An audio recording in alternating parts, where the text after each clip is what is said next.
Account లేని company ద్వారా లావాదేవీలు జరపడం ఎలా సాధ్యమన్నారు వైసీపీ ముఖ్య నేత సజ్జల. చంద్రబాబు అంతా బాగా ఉందని చెప్పే ప్రయత్నం చేస్తోందని విమర్శించారు. అయితే సజ్జల ఆరోపణలకు కౌంటర్ ఇచ్చారు టీడీపీ ఎమ్మెల్యే బుచ్చయ్య చౌదరి.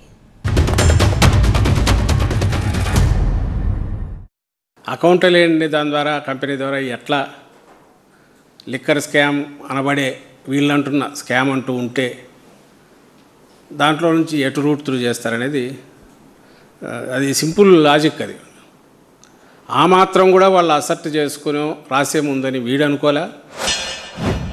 నీ అంతటా నువ్వే చెప్పావు, బ్యాంక్ అకౌంట్ లేకుండా రిజిస్ట్రేషన్ లేకుండా చేసుకుండానే మేము కంపెనీలు పెట్టాము నడిపామని. అంటే అర్థం ఏంటి? నీ తప్పు నువ్వే ఒప్పుకుంటా ఉన్నావు, నీ దోపిడీ నువ్వే ఒప్పుకుంటా ఉన్నావు. సో అందరూ ప్రశాంతంగా బ్రహ్మాండంగా ఉంది రాష్ట్రం, ధర్మం 4 పాదాల నడుస్తుంది, ఏది కావాలన్నా చంద్రబాబు నాయుడు సర్ప్లస్ అన్నీ ఇస్తున్నారని తృప్తిపడాలా, జేజేలు పలకాలా, ఇది ఆయన కోరుకున్నట్టుంది.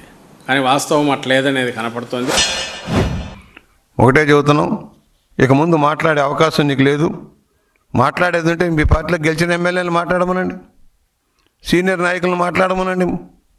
నువ్వు కనీసం కార్పొరేటర్గా ప్రజాప్రతిగా ఇక్కడ ఎన్నిక దన్ను ధైర్యం లేని నువ్వు పార్టీ గురించి మాట్లాడే అవకాశం లేదు. నీ సారథ్యంలో తాళాలు వేస్తావు, మాకు తెలుసు. వేయిస్తావు. జగన్మోహన్ రెడ్డి జైలుకి, నువ్వు ఇంటికి.